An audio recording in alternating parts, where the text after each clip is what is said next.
At Lantern, recovery ops will each rescue on average between 2 and 3 trucks per day.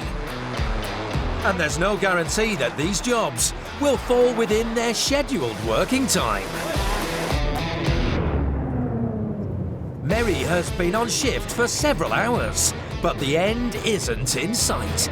Been on the go all day and now we've got this one to get down to. It always gives you a bit of a buzz when they're like, need to get you on this one, get moving as quick as. It's like, buzz on.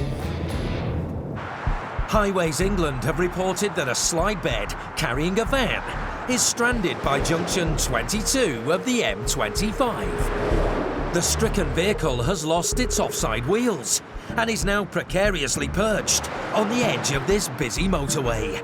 Mary's fearing the worst. Now I want to get on the scene as fast as I can, try and get this cleared before rush hour kicks in, because we're going to be looking at a full motorway closure. Managing multiple jobs per day has seen Mary clock up close to 1 million miles during 14 years behind the wheel of a wrecker. But rarely has she come to the aid of a vehicle in a more dangerous place than this. Here we are, here he is. Right on a bend, our man. Oh, and it is like all lopsided. He has lost his wheels. Putting ourselves, as well as this customer, in a not great situation now, so we're all sitting vulnerable till we can get some help. Mary's 32-ton Volvo Globetrotter with quadruple axle has the power to pull up to 20 tons on a cable that can extend to 200 feet. But Mary's truck can't do anything while pointed in this direction, and she must turn it around to attempt a rear tow. For now, she's stuck where she is until Highways England close the road. Those were his wheels off. Braving relentless high-speed traffic, she goes to investigate. Well, I want to pick it up on the rear axle is where I'm going to actually lift and tow it. But it's more where I lift it to get the height. As Mary waits for the road closure, the location is becoming a cause for concern. At the moment, we're in a real horrible situation because it's right on the bend below a slip road. We ourselves couldn't see this vehicle literally till we got to almost where I'm sat. So all the oncoming vehicles' visibility to us sitting there is minimal. And as we can see with the wheel off of it, the near side wheels are up off the ground and the whole thing's rocking. With the van teetering perilously, traffic continues to surge by at 70 miles an hour. It's just too wobbly and unstable with the vehicles passing in lane one. It'll just, as soon as I try jacking it up, it'll fall over. So see, it's wobbling away now, so don't really want to be lying under it with it extended in the air hanging. So we get lane one closed off and then it's going to be a safer area to work in. Mary steels herself for the daunting task ahead. These are one of these jobs where you're like, oh man. I don't actually even know I'm going to get that lifted. I have to play with it. But she can't make her play until the highway support arrives. Hello. The road closure is imminent, and Mary will only have a few moments to make her move. Hello? Hello? Can you hear me? Yeah, okay. That's grand. There's nothing else coming. Are you happy for me to move? You can see nothing. Oh, there's nothing coming. Yeah. Go for it. At nearly 10 metres in length, doing an under-pressure three-point turn is no easy task. Never on the board. But Mary makes light work of moving her heavy.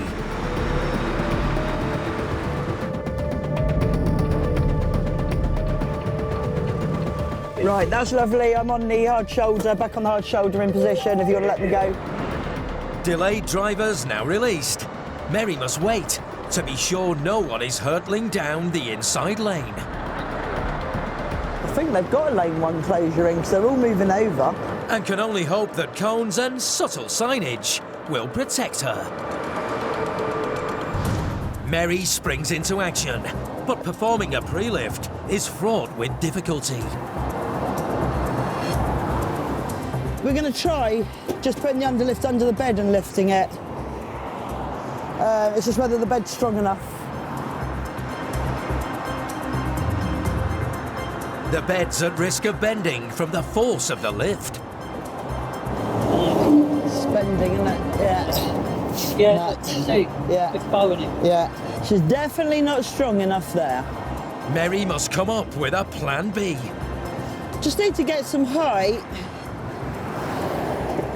to get it up on blocks. Wheels with it. Yeah. And up against it to get lane 1 open again. She needs a solution pronto. Sort of find somewhere that works. Coming up, Jamie's bin lorry collection day gets off to a rubbish start. Going up. Nothing. Mary pulls a trick out of the hat. That's magic. And Kevin's planning a great escape. You've just got to keep your eyes on the traffic, don't take your eyes off them at all. So obviously if something does go wrong and someone starts heading towards you, you can at least try and get out of the way. At junction 22 of the M25, Mary is trying to rescue a slide bed, which has lost its offside wheels. A van teeters precariously on top, so Mary must find a way to lift both vehicles up without toppling the whole thing over. It's a little bit of a challenge just to get enough height to get to the axle. A pre-lift must be performed with utmost caution. See what happens on this one. Going up too jerkily could cause a catastrophic fall toward the traffic. But Mary seems to have pulled it off. Well, that's given me a bit of room. Coach stands reinforce the balance. However, there's no guarantee that it will be safe. Well, I can't keep lifting it how it currently is because it's balancing. So it'll wiggle wobble one way or the other. What I have done is got it off the floor now, which gives me a bit more working area. Mary carefully edges more supports into position.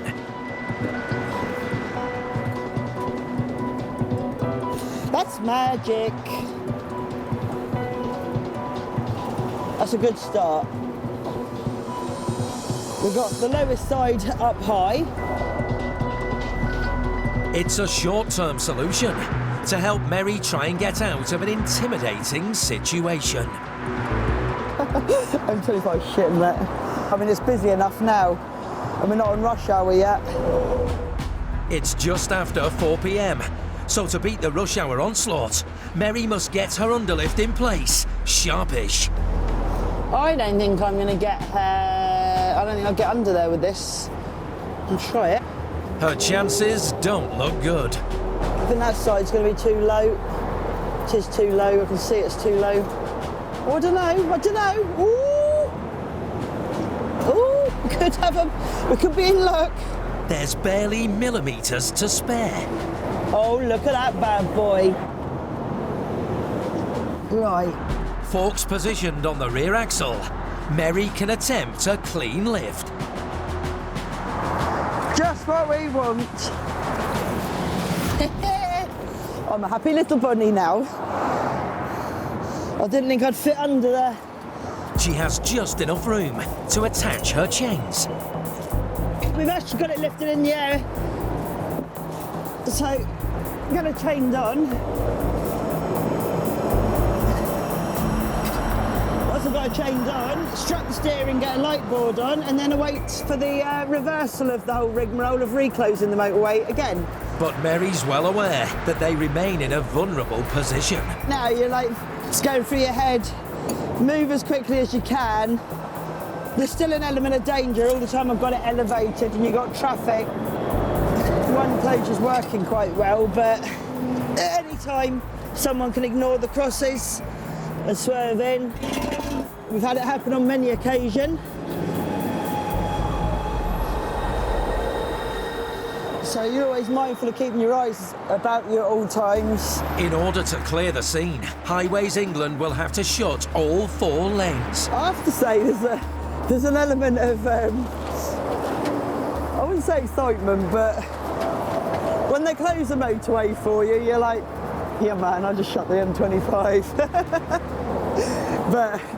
but likewise, in as much as from the point of view of trying to be professional at all times, it's a case of do it as quickly as you can and everything to reduce everyone's inconvenience. I'm pretty happy with that and ready to roll. But Mary knows that even the width of the whole motorway might not be enough for her to get round.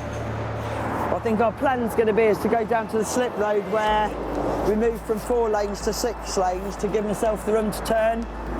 Hopefully we get it in 1. Give them the good news, we're ready. As rush hour looms ever closer, not everyone is following the rules. Red cross still in place and they're still, look at this. Lane 1 closure, here he comes. Thank you very much. You couldn't make this up. The way that people just ignore the red X's. Look, we've got lane 1 enclosure still in place on the red X's, and look at them, just still steaming through. Not one person taking the blindest bit of notice. Mary must hope the full closure will be respected. Right, I'm going to get ready to rumble, I think. The traffic eventually peters out. I think we've got a closure. Let's go, we've got the thumbs up. Let's see if we can do this. After the stress of the rescue, will her driving skills meet the next challenge? Even using 6 lanes, it's going to be tight. Right, be a good girl for Mama and come round in 1. Whoop, whoop. She good. Keep coming.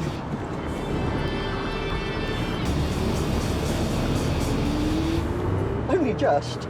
You wouldn't have wanted any less room, would you? No.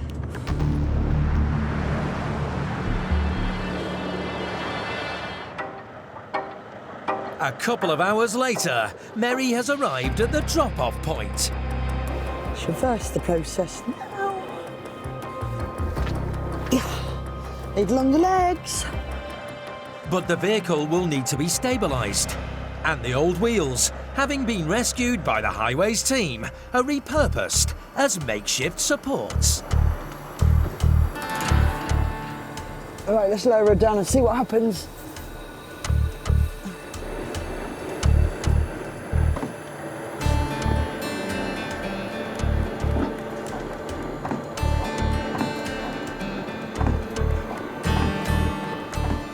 It's worked an absolute treat because it's actually sitting on the curb on the other side as well, which means it's gained me height. Of course I planned that. Drop-off complete, Mary can finally be on her merry way. I'll see you later, Terry. Take care, bye-bye, mate. Get this show on the road. Well, it all ended happily. He found his wheels, one in the central reservation, the other one up the slip road heading to St Albans, but he's retrieved them, okay. I've never lost my own wheels, I might add. And yeah, we're heading home now, get some dinner before they find us anything else to do.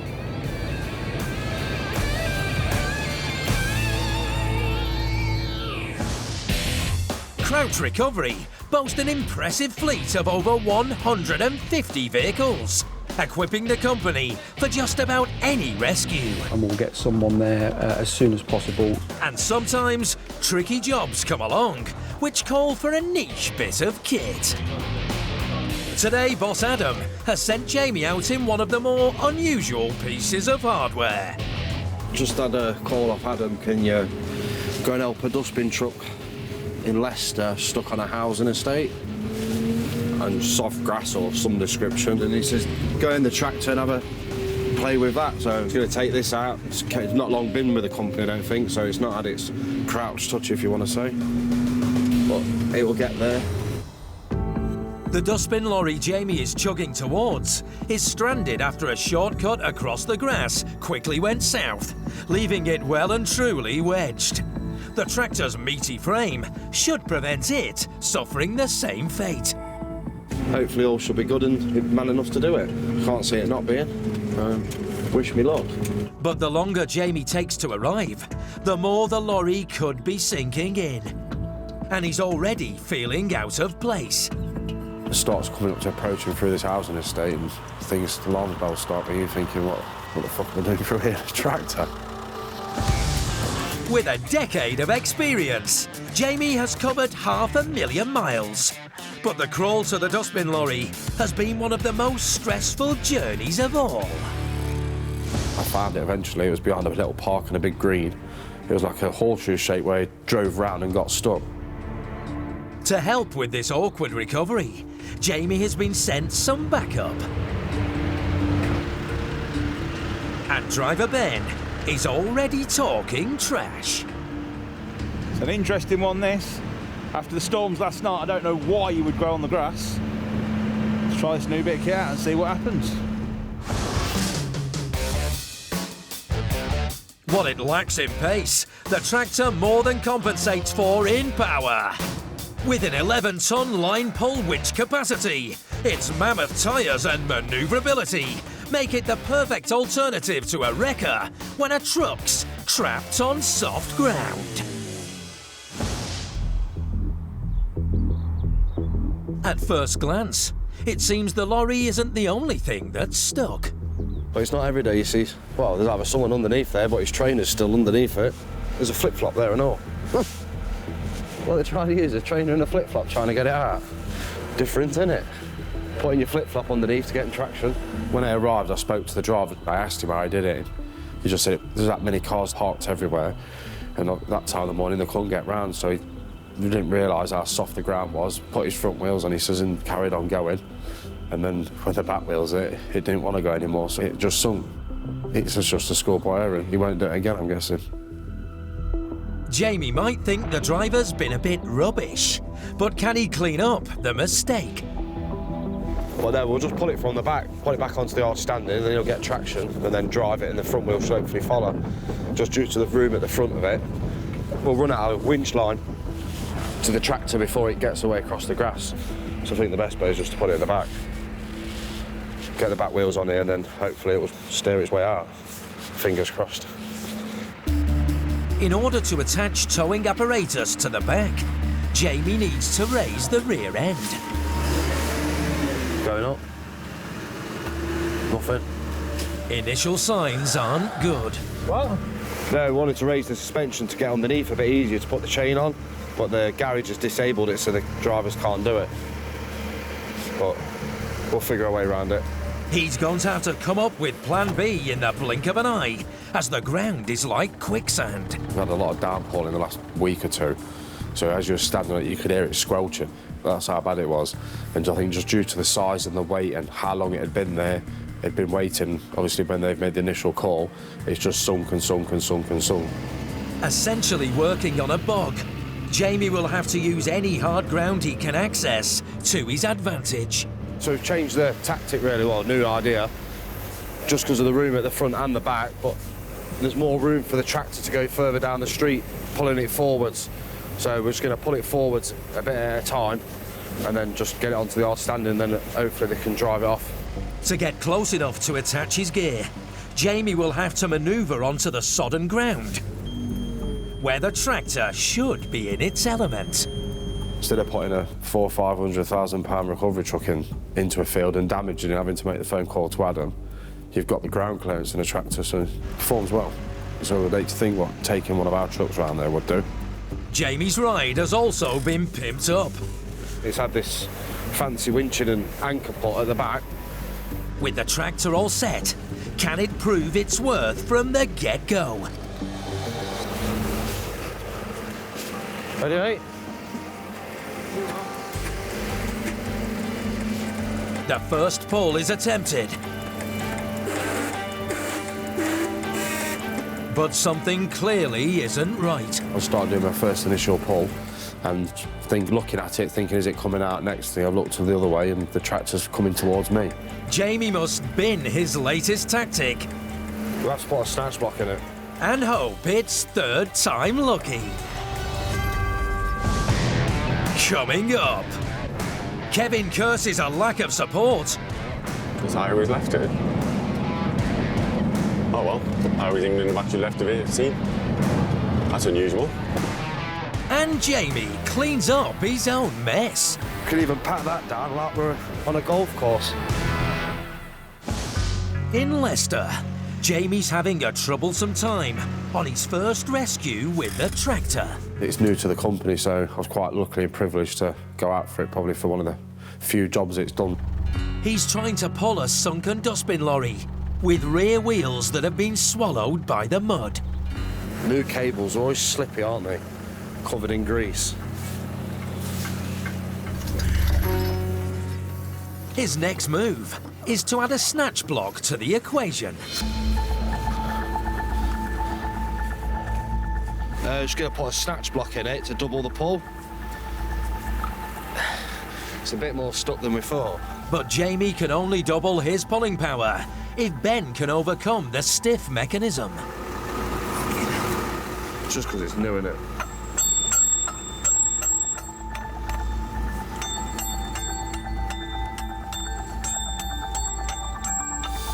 Eventually, the duo are ready for their next attempt. Do you think because it's in soft, it's that soft it is, it'll come out a bit easier, but it's not always the case. You ready? Even doubling the strength of the pull doesn't seem enough. We realised it was taking a lot more weight in it than what the driver had told us, so we put a snatch block in to double the line to make it a stronger pull. And even by doing that, eventually it started pulling the tractor again towards us. Jamie must trust the tractor's spade to stop the slide. I put the spade into the ground, so it's designed to, obviously on soft ground, it digs in, and the more you pull, the more it will dig in. So it stops you from going. Finally, there's some movement in the lorry. The spade was in, it was getting deeper and deeper and deeper. Once it gets out the initial rut and onto the bit, wow, as you can see, it's coming out easier now. Steer it over this way a bit, mate. That's it. Handbrake on, pal. You can see it's dug the blade right in, but then again, that's what it was made for. Can't be any worse than the holes they've made. But we'll pull a bit more line out now, pull it forward, and then hopefully that'll be it. There's still a long way to go, but Jamie's planning a victory lunch. I think Ben said he's treating me to lunch today. You treating me to lunch today? I treated you to lunch yesterday. Oh, I thought every day was Ben's treat day. I thought every day was David's treat day. I don't get paid enough. But right now, it's only the ground he's made a meal of. Could even pat that down like we're on a golf course. The muddy bunker at the rear will be harder to escape from. I think, you know, because of this back wheel here, I think you're still going to struggle. The team reposition for another attempt.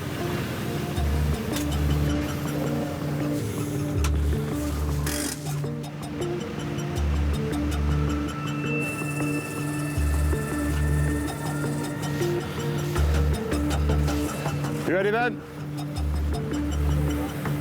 Without the ground to dig into, Try it. the spade is ineffective. And again, the tractor is lurching the wrong way.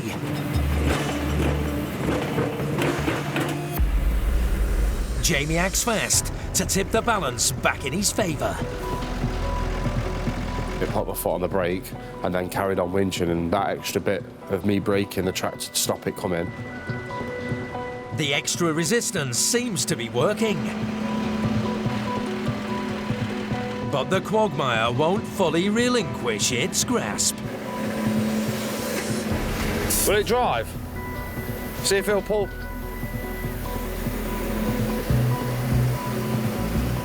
No. Yeah, it's still soft in it.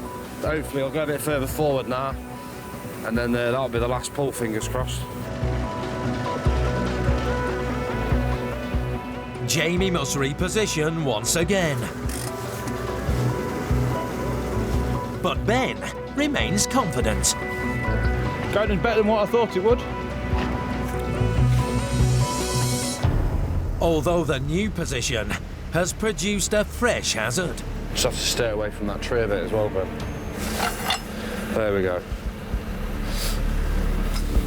Do you want to jump back in it then? It should come now, shouldn't it? We're always hopeful. You've got to be, ain't you? Every day's an adventure. As they undertake what they hope will be the last pull. You ready? There's no guarantee this adventure will have a happy ending. Every day's different, isn't it? If every day was the same, you'd be boring. The mud is still clinging to the rear, Some mud around them back wheels. but only when they're finally released can the damage be revealed.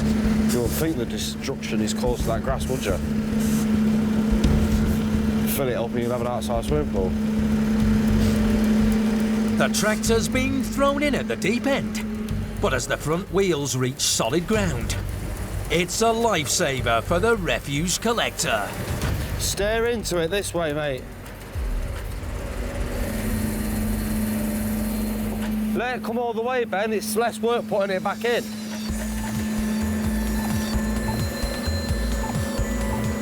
Come on, Dennis. We're going on an adventure.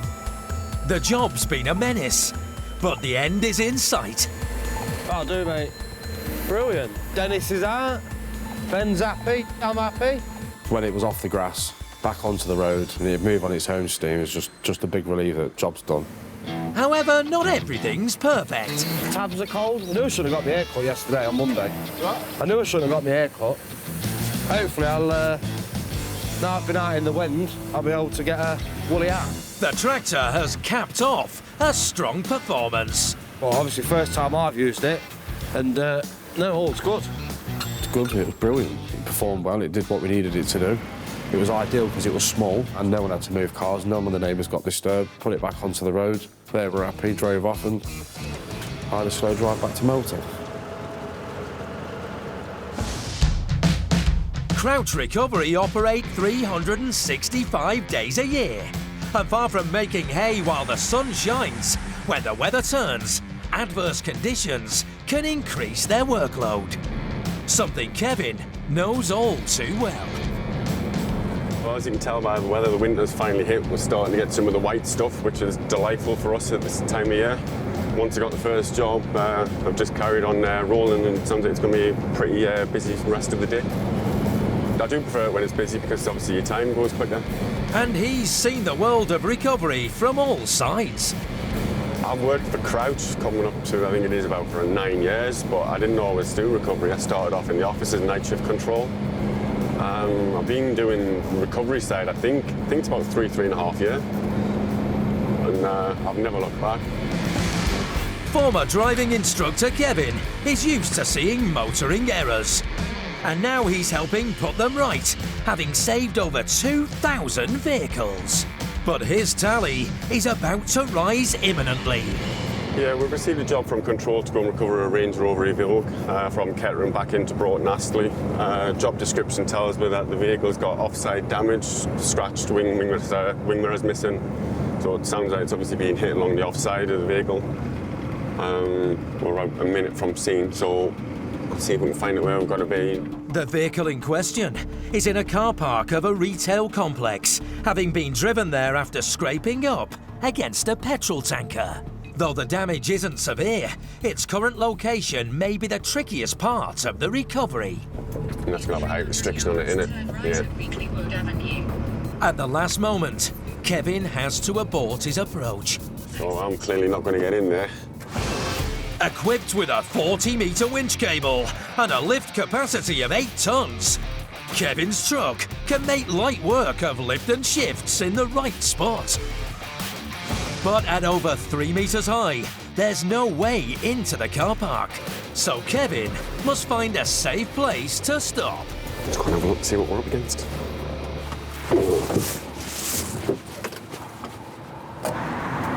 He has no choice but to ditch his wheels to investigate on foot. The car doesn't seem like a write-off. Yeah, it's just a little bit of damage, isn't it? But the customer still doesn't want to shift it to a better pickup spot. He was just a bit concerned about driving it because he was worried whether there was any sort of structural damage to underneath that he didn't know about. A compromise must be reached.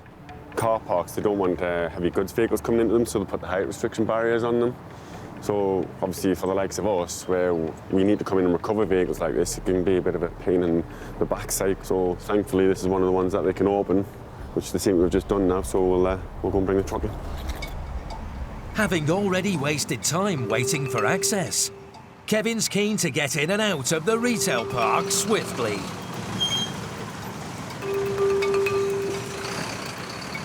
Meanwhile, the driver has repositioned the vehicle in a more convenient place.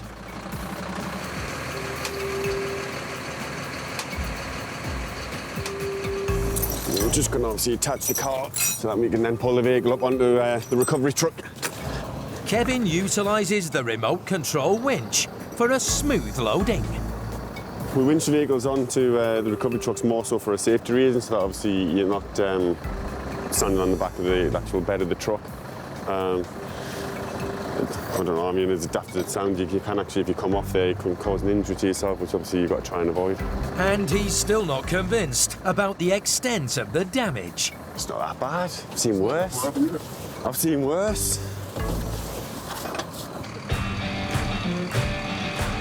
Having caused very little disruption, Kevin is on his way with the customer in the back of his cab and the vehicle safely on his flatbed.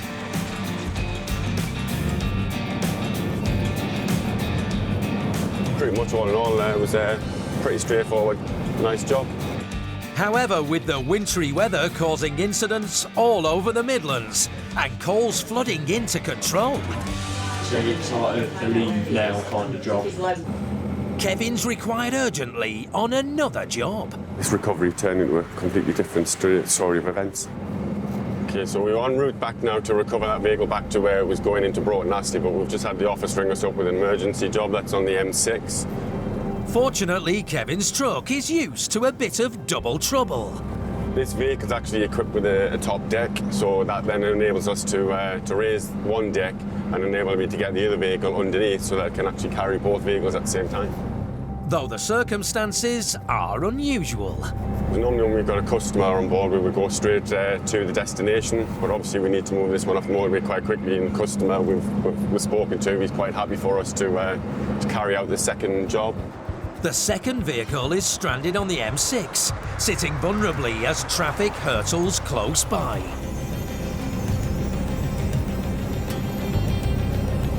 There's highways left it.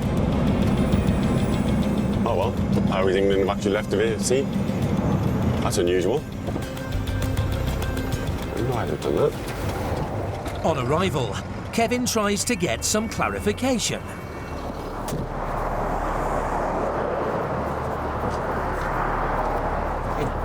You speak English? Yeah. Yes. Where'd the highways go? Do you know where they went? No. A miscommunication has irked the couple in the car. Highways have told them, obviously, that we're going to recover them, and they're under the impression that we're going to take them to London. But obviously that's not the case. I'm trying to explain to them now that we want to take them to the nearest place of safety, and it's then up to themselves to sort onward recovery. So I don't think they're too happy about that, but we're only here to get them off the motorway. The occupants may be annoyed, but their vehicle must be moved to a place of safety on behalf of Highways England. Normally they're the second pair of eyes, and they're obviously keeping an eye on you and just making sure that you're safe while you're carrying out recovery. But because they're not there, I've then got that added worry of keeping an eye on the oncoming traffic as well as trying to do everything that I've got to do to get this second vehicle loaded. Coming up, Kevin wishes he could give this job the boot. And has a strop about to strap. Ugh. The car's gone over the strap. On the M6, Kevin needs to rescue a broken down car from the hard shoulder. But before he can move it to safety, he has to put his own safety at risk, altering the position of the first car he picked up to make room for the second.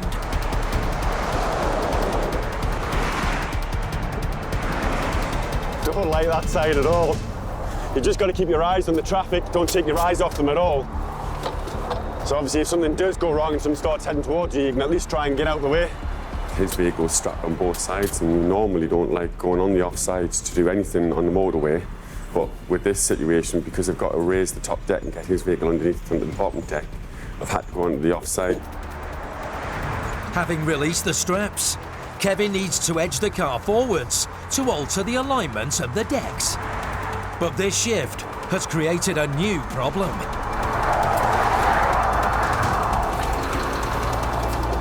Ugh. The car's gone over the strap. So Kevin is forced back into the danger zone to attach a replacement. So obviously being a recovery driver, and especially on the motorways, having to work on the offside on the odd occasions, it's an extremely dangerous position to be in, and it's not a position you really want to be in very often. You've got traffic whizzing past you, you're completely at their mercy. If they have one slight lapse of concentration, you know, that could just completely alter your life completely if they make one vital mistake. So generally in recovery, you know, we do on quite often occasions put our lives at risk. It's a daunting experience. You're all right, but just keep an eye on that traffic. You can feel the wind from the vehicles as they're passing you. I've had vehicles go past me before on the offside where they've actually took a baseball cap off the top of my head. He needs to remain calm. The strap doesn't want to... That's it. Perseverance under pressure ensures he can elevate the top tier. It was just obviously taking the bed off now, and I can unhook the winch from the top car, which means I can then raise the top deck.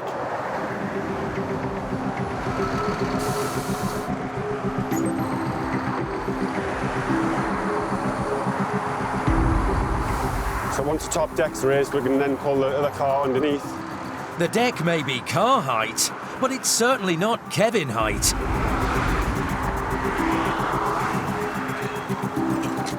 And he must scamper around with a stoop to retrieve his winch.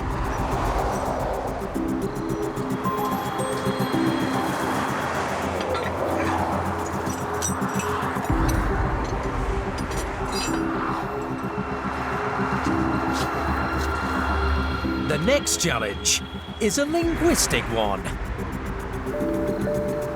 Obviously, it's a foreign vehicle and I can't understand the language that's on the dashboard and I can't actually get it to start. Ah, there we go. Different key. With the language barrier broken, Kevin can start to winch.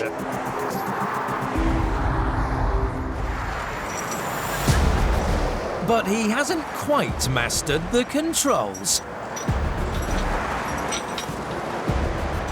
Yeah, we're getting there, slowly. Keep pressing the button for the boot as well. The boot keeps opening.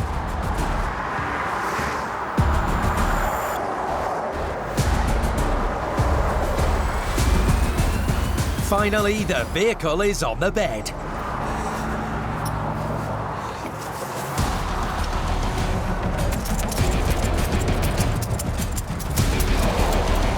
But there's still another offside ordeal to face to secure it.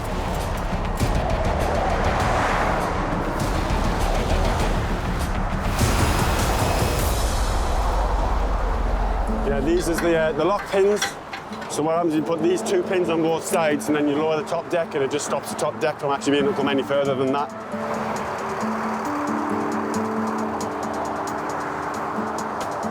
I'm a little bit cooler now that I'm off that offside. I prefer to be on this side, but I don't mind obviously when you can see the traffic on this side and you're watching it. It just puts you a little bit at ease, but when you're on the other side and you feel the wind whipping past you as the vehicles go past, it's a bit of a hair-raising experience.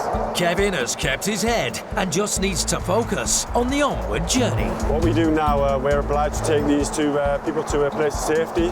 So what we'll do is we'll bring them back up to rugby services and drop them off, and then we'll carry on to Broad Nasty with the top vehicle. Now he gets to be chauffeur. There's a gentleman in there, you just have to jump in the back with him, into the back. Can I go to the back? To the back, yes. It's not a load of room in the back, so I've now got 3 customers with me, so it's a bit of a tight squeeze, and thankfully that they were all right about it. All the while, Kevin remains in the hot seat.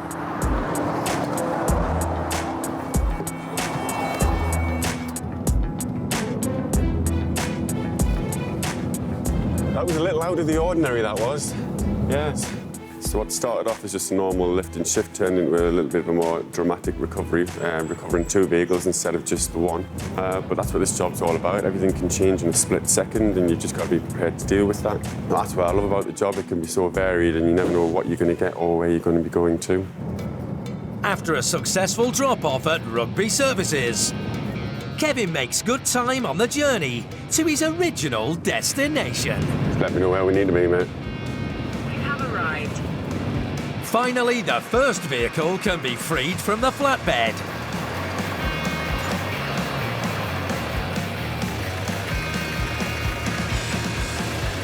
I'll let him put it on his driveway. And Kevin can reflect on a job well done. Yeah, that's it, all done and dusted. Like you say, a little bit unusual to get a second job when you've got a customer in the vehicle, but all's well, all done, both cars dropped off safely. It's a result, I think.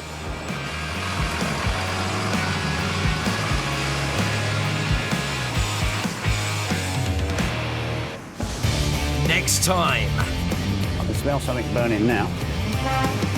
a lorry load of fizzy pop goes bang. Just a mess, really. Putting the team in a pressurised situation. It's got to be treated as it could be something quite volatile. Winching a 25-ton truck bogged down on a rugby pitch might send Michael offside. You know, I need Mr. Muscles. And Jordan's electric car rescue has gone flat. Yeah, everything's just a failed attempt at the moment. But sparks are still flying. Bad, isn't it? But it's kicking off, mate. Beam!